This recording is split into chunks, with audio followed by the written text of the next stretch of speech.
আমাদের HSC physics first পার্টের প্রথম যেটা ইম্পর্টেন্ট চ্যাপ্টার সেটা হচ্ছে ভ্যাক্টর, আর সেই ভ্যাক্টরের যে কমন ম্যাথগুলো পরীক্ষায় আসে বা এডমিশনেও আসে সেটা হচ্ছে নৌকার ম্যাথ বা বৃষ্টির ম্যাথ বা ছাতার ম্যাথ।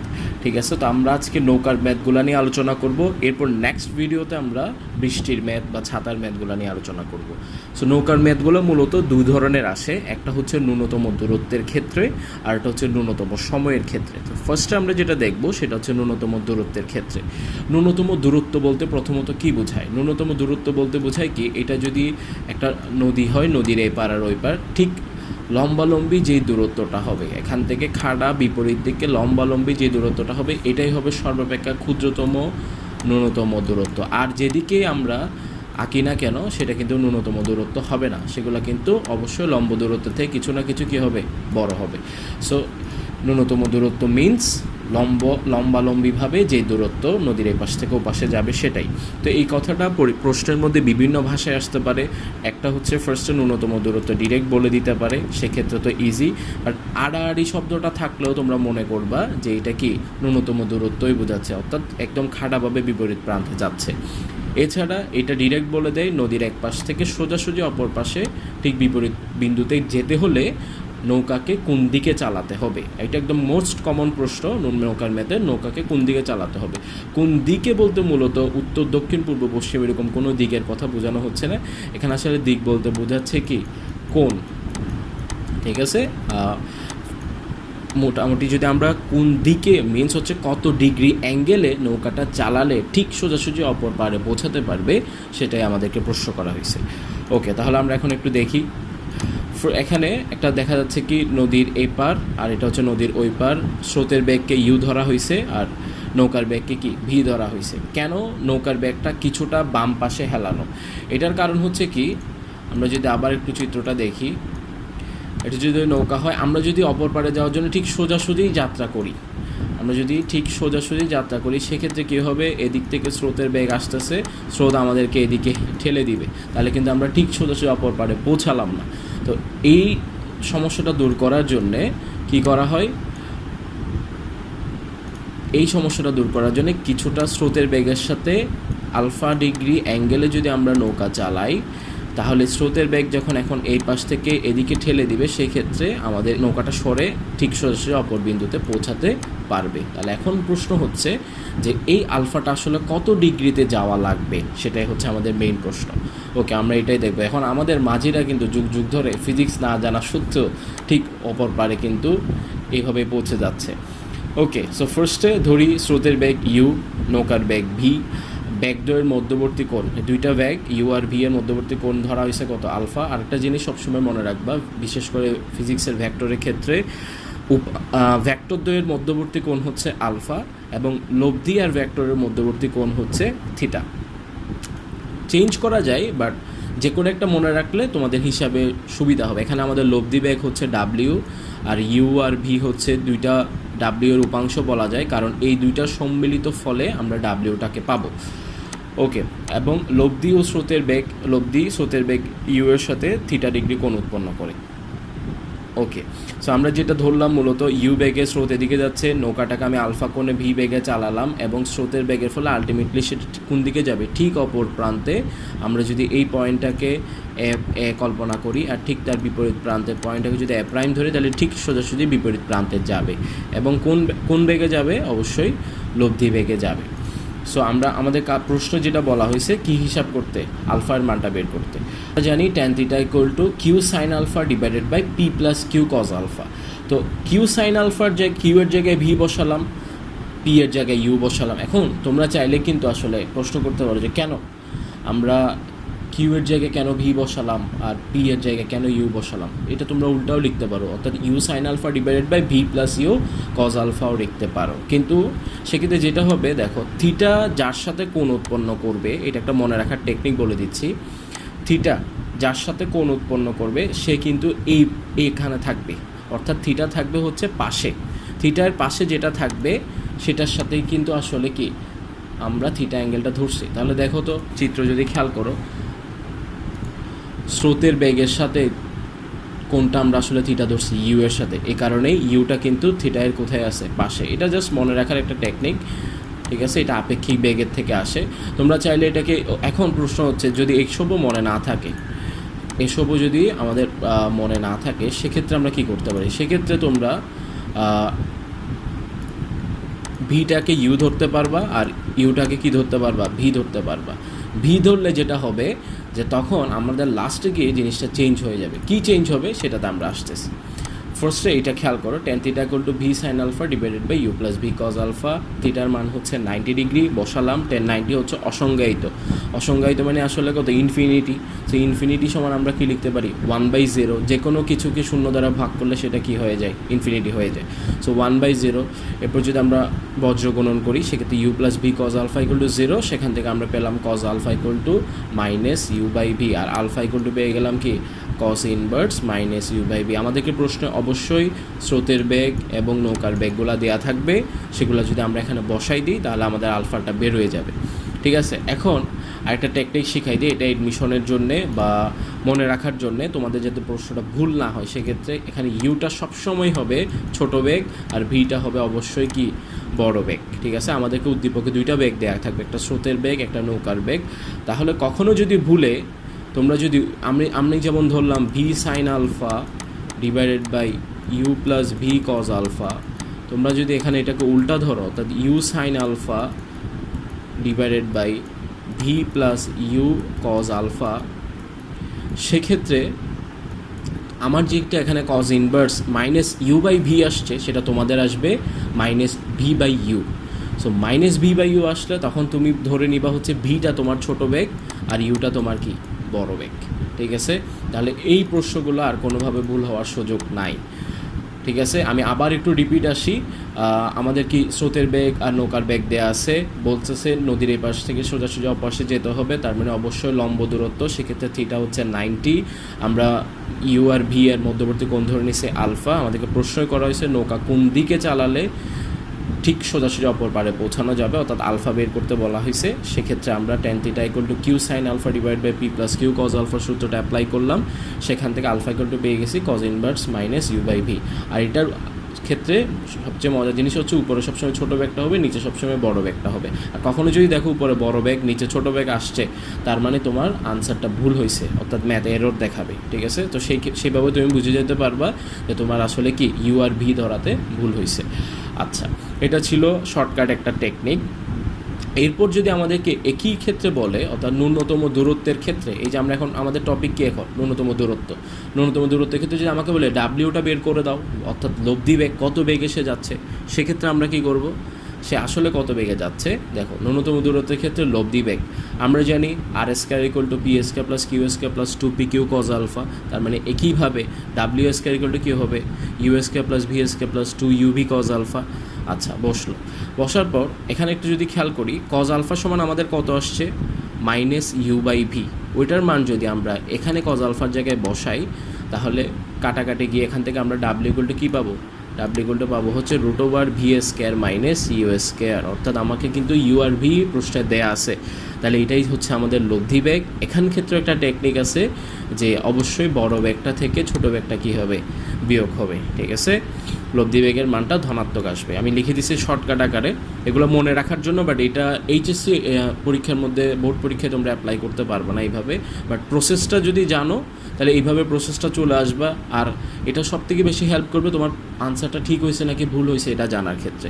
তোমার যদি দেখতেছো তুমি ভিটা বড় আসছে, ইউটা ছোটো আসছে, তার মানে তোমার প্রসিডিওর ঠিক আছে, তুমি মানগুলো ঠিক ধরছো। এখানে যেমন ছোটোটা উপর আসছে, বড়টা নিচে আসছে, তার মানে তোমার এই ফরমেশনটা ঠিক আছে।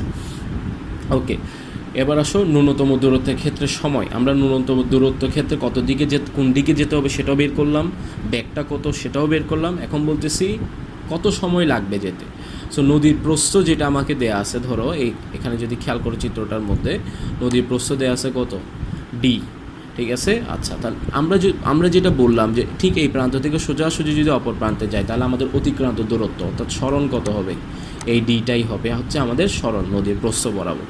সো আমরা S = কি জানি? S = জানি হচ্ছে ভিটি। তার মানে একইভাবে এখানে যেহেতু এসটা হচ্ছে ডি অর্থাৎ নদীর প্রস্থ, আর কোন বেগে যাচ্ছে? লব্ধি বেগে, ডাব্লিউ বেগে যাচ্ছে। তাই সেক্ষেত্রে আমরা বলতে পারি D = W × কি? টি। তো এখান থেকে T = লেখা যায় D/W, আর W এর মানটা আমরা কী করলাম? বসাই দিলাম। ঠিক আছে, এই হলো ন্যূনতম দূরত্বের ক্ষেত্রে সকল বিষয়গুলো। ন্যূনতম দূরত্বের ক্ষেত্রে আমরা অ্যাঙ্গেলও বের করলাম, আমরা লব্ধি বেগও বের করলাম, আমরা সময়ও বের করলাম। ওকে, আমাদের নেক্সট যেটা টপিক সেটা হচ্ছে ন্যূনতম সময়ের ক্ষেত্রে। অনেকে মনে করে কি এই যে ন্যূনতম দূরত্ব অর্থাৎ লম্ব দূরত্ব যেটা, ওদিকে গেলেই কি হবে, ন্যূনতম সময়ে পৌঁছানো যাবে। আসলে না, ন্যূনতম সময়ের ক্ষেত্রে কিন্তু আর দিকটা কোনো ফ্যাক্ট না।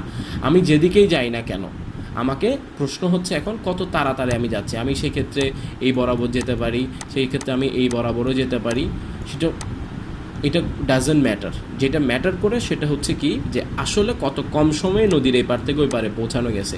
এই ক্ষেত্রে কিন্তু আর ওই প্রশ্নটা আসবে না যে ঠিক এ থেকে এ প্রাইমেই গেছে কিনা।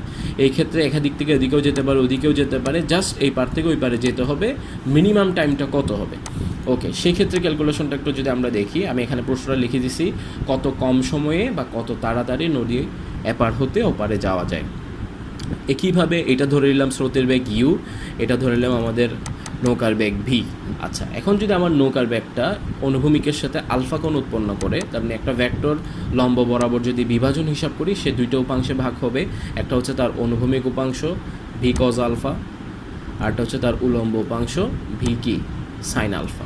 আচ্ছা, এখান থেকে একটা কমন জিনিস খেয়াল করা যায় কিনা দেখো তো। এইটা যদি একটা বিন্দু ধরি আমরা, এই বিন্দু থেকে এই পাশে ক্রিয়া করতেছে স্রোতের বেগ, আর এই পাশে ক্রিয়া করতেছে ওই বেগের অনুভূমিক উপাংশ, নৌকার বেগের অনুভূমিক উপাংশ ভি কজ আলফা।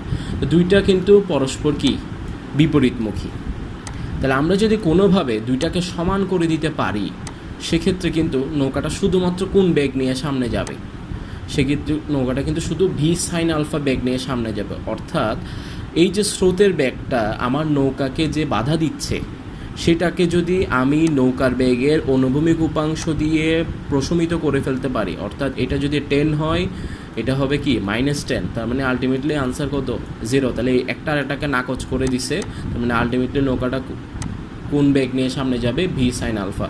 তো যেহেতু বাধাগুলা কমে যাবে, এই বেগ নিয়ে গেলেই নৌকাটা সব থেকে কম সময়ে নদীর এপার থেকে ওপারে পৌঁছাতে পারবে। ওকে, সো ওই কথাগুলো আমি এখানে লিখে দিলাম। নৌকার বেগের অনুভূমিক উপাংশ ভি কজ আলফা, উলম্ব উপাংশ V sine alpha. V cos alpha এবং ইউ পরস্পর বিপরীত দিকে ক্রিয়াশীল। যদি ভি কজ আলফা এবং ইউ পরস্পর সমান হয়, তবে বল দুটি একটি আরেকটিকে প্রশমিত করবে, অর্থাৎ একটা আরেকটাকে নাকচ করে দিবে। তার মানে কোনো বাধা থাকবে না নৌকার জন্য, যেটা একদম ভি সাইন আলফা বেগে খুবই স্পিডে অপর পাশে চলে যেতে পারবে। বাধা যদি না থাকে, তখন নৌকা সবচেয়ে ইজিলি যেতে পারবে এবং কম সময়ে যেতে পারবে, ফলে নৌকাটি ভি সাইন আলফা বেগ নিয়ে অপর পারে পৌঁছাবে। তো আমরা জানি এস ইকুয়াল টু কত, আবারও একই কথা, এস ইকুয়াল টু ভিটি অতিক্রান্ত দূরত্ব সমান বেগ ইন্টু সময়। এখানে অতিক্রান্ত দূরত্ব আবারও নদীর প্রস্থ ডি, আর এই ক্ষেত্রে ভিটা কিন্তু আর লব্ধি বেগ না, এই ক্ষেত্রে ভিটা হচ্ছে কি ভি সাইন আলফা। এর আগের ক্ষেত্রে কিন্তু লব্ধি বেগ ডাব্লিউ ছিল, বাট এই ক্ষেত্রে আসলে ডাব্লিউ না, এই ক্ষেত্রে হবে কি ভি সাইন আলফা, কারণ ভি কজ আলফা আর ইউ একটা একটাকে 0 করে দিছে। সো এই ক্ষেত্রে আমরা টি ইকুয়াল টু পেলাম D by V sine alpha. আচ্ছা, এখন আমাদের টপিক হচ্ছে ন্যূনতম সময়, অর্থাৎ আমার সময়ের মানটা কী হইতে হবে, মিনিমাম হইতে হবে। সো এখান থেকে যে দেখা যাচ্ছে কি যে ভি সাইন আলফার সাথে আমার টি এর সম্পর্কটা কীরকম, ব্যস্তানুপাতিক। তার মানে সাইন আলফার মান যদি সর্বোচ্চ হয়, তার মানে টি এর মান হবে কি সর্বনিম্ন। আর সাইনের সর্বোচ্চ মান আমরা কত জানি 1, আর 1 হয় কত ডিগ্রির জন্য, 90 ডিগ্রির জন্য। সো আমরা যদি আলফার জায়গায় কত বসাই, 90 বসাই, তার মানে সাইনের মান সর্বোচ্চ, তার মানে টি হবে কি মিনিমাম। তো এটাই হচ্ছে সর্বনিম্ন দূরত্ব, সর্বনিম্ন সময়ে যদি আমি নদী পার হতে চাই, সেক্ষেত্রে সময়টা টি মিনিমাম ইকুয়াল টু কি ডি বাই বি। জাস্ট নদীর প্রস্থকে যদি তুমি নৌকার বেগ দ্বারা ভাগ করে দাও, সেক্ষেত্রে সর্বনিম্ন কত সময় তুমি পৌঁছাতে পারবে সেটা বের হয়ে যাবে। এটার জন্য একটা, এই যে এতগুলা থিওরিটিক্যাল বিষয় আমরা পড়লাম, এগুলোর মধ্যে যত রকমের প্রশ্ন আছে সবগুলা হবে। এইটা নিয়ে একটা উদাহরণ আমরা যদি দেখি। আচ্ছা, ন্যূনতম সময়ের ক্ষেত্রে লব্ধি বেগটা কত, ওইটাই হচ্ছে আসলে বেগ, কোনটা ভি সাইন আলফা যেটাতে যাচ্ছে। ওকে, একটা প্রশ্ন, এই প্রশ্নের মধ্যে দুইটা টপিক আমরা যেগুলো শিখলাম এগুলো আলোচনা করা হয়েছে, এখন বুঝে যাবা। দেখো, একটি নদীতে স্রোতের বেগ দেওয়া আছে 6, নৌকার বেগ দেওয়া আছে 12। প্রশ্ন করতেছে নৌকাকে কোন দিকে চালালে নৌকাটি সোজাসুজি অপর পাড়ে পৌঁছাবে, তার মানে বুঝে গেলাম ন্যূনতম দূরত্ব। আবার বলতেছে নৌকার বেগ কত, তার মানে আসলে কি লব্ধি বেগ, সে কত বেগে যাচ্ছে। আবার একটা তথ্য দিয়ে আছে নদী 1 কিলোমিটার যদি প্রশস্ত হয়, তাহলে নৌকার পৌঁছাতে কত সময় লাগবে। ওকে, এখন আশা করি চিত্রটা বুঝতে পারতেছো। স্রোতের বেগ ইউ সমান 6 ধরে নিলাম, নৌকার বেগ ভি, লব্ধি বেগ ডাব্লিউ, ভেক্টরদের মধ্যবর্তী কোণ আলফা, আমাদের থিটা আবারও 90 কারণ ন্যূনতম দূরত্ব, ডি হচ্ছে নদীর প্রস্থ 1 কিলোমিটার। ওকে, সো আমরা একইভাবে tan theta equal to V sine alpha divide by U plus V cos alpha, থিটার মান 90 বসানো হলো, অসংজ্ঞায়িত 1/0, এখান থেকে কজ আলফা সমান ওই যে মাইনাস ইউ বাই ভি পর্যন্ত হুবহু চলে আসছে। আসার পর তুমি এবার ইউ আর ভি এর মান বসাবা। দেখো তো আমি যখন মান বসালাম আমার উপরের মানটা কত আসছে, 6, তার মানে ছোটো মানটাই উপরে আসছে, বড় মানটাই কোথায় আসছে, নিচে আসছে। তার মানে এটার ফলে আমাদের আনসার কত চলে আসছে, আলফা ইকুয়াল টু 120 ডিগ্রি। ঠিক আছে, বেশিরভাগ অঙ্কের ক্ষেত্রে দেখবা যে 120ই আনসার হয়, বেশিরভাগ একদম এই টাইপের বেশিরভাগ অঙ্কের ক্ষেত্রে 120। কেমনে, যেমন 120 আনসার হবে তুমি কেমনে বুঝবা, একটা দেখবা আরেকটা দ্বিগুণ আকারে আছে, যেমন 6কে 2 দিয়ে গুণ করলে কত হয়, 12। এখানে এটা যদি 5 হতো, ওটা যদি 10 দিত তখনও আনসার হতো কত, 120। এটা একটা যদি 4 হতো, এটা যদি 2 হতো, তাহলে আনসার হতো কি 120। আচ্ছা, আমাকে এবার নৌকার ব্যাগটাও বের করতে বলছে। সো আমরা আচ্ছা সুতরাং দিয়ে এই লাইনটা লিখে দিবা, 120 ডিগ্রি কোণে নৌকাটিকে চালালে নৌকাটি সোজাসুজি অপর পাড়ে যাবে। লব্ধি বেগ ডাব্লিউ ইকুয়াল টু, এই সূত্রটা আমরা অলরেডি শিখে ফেলছি, root over V square minus U square বসাই দিবা, এত কিলোমিটার পার আওয়ার বেগে নৌকাটি যাবে। এরপর এক্ষেত্রে নৌকার অতিক্রান্ত দূরত্ব হচ্ছে নদীর প্রস্থ ডি, অতিক্রান্ত দূরত্ব D equal to W into T, T equal to D by W. So আমরা যখন ডি এর মান 1, ডাব্লিউ এর মান 10.39 বসালাম, কত আসলো 0.096 আওয়ার, এত সময়ে যাচ্ছে। এই সময়টা কিসের ক্ষেত্রে, ন্যূনতম দূরত্বের ক্ষেত্রে সময়। আচ্ছা, এখন যদি প্রশ্নটাকে একটু এক্সটেন্ড করি আমরা, নৌকাটি ন্যূনতম কত সময় অপর পারে যাবে, এখান থেকে কিন্তু ডিফারেন্সটা আসলে বুঝতে পারবা যে ন্যূনতম দূরত্বে গেলে যে সময় আর ন্যূনতম সময় দুইটা কিন্তু সেম জিনিস না। ন্যূনতম দূরত্বের ক্ষেত্রে হচ্ছে টাইম কোনো ফ্যাক্ট না, আমার মিনিমাম ডিস্টেন্সে যেতে হবে, আর ন্যূনতম সময়ের ক্ষেত্রে আমার ডিস্টেন্সটা ফ্যাক্ট না, আমার ওই পাশে যেতে হবে যত তাড়াতাড়ি আমি যেতে পারি। সো এই ক্ষেত্রে আমাদের সূত্রটা ছিল ডি ইকুয়াল টু ডাব্লিউ জায়গায় কত চলে আসবে এবার, V sine alpha into T, T equal to D by V sine alpha বসালাম, আবার সাইনের মান 90। এই পুরোটা আমি হিসাব করে দেখাইছি, তোমরা চাইলে direct T minimum equal to D by V লিখতে পারবা। তো এই ক্ষেত্রে ডি এর মান হচ্ছে 1 আর ভি হচ্ছে কত আমাদের 12, 0.083 আওয়ার। তাহলে দেখো ওইটা ছিল 0.096, এটা ছিল 0.0, অর্থাৎ মিনিমাম এত সময়ে নৌকাটা কি অপর পারে যেতে পারে, আর এটা হচ্ছে ন্যূনতম দূরত্বে যাওয়ার ক্ষেত্রে আমাদের সময়। আশা করি বুঝতে পারছো, ভালোভাবে খেয়াল করবা। এই বেসিকগুলো যদি মাথায় রাখো তাহলে কোনো নৌকার অঙ্কে আশা করি প্রবলেম হবে না। আমরা নেক্সট ক্লাসে বৃষ্টি বা ছাতার অঙ্কগুলো এবং আপেক্ষিক বেগ নিয়ে আলোচনা করব।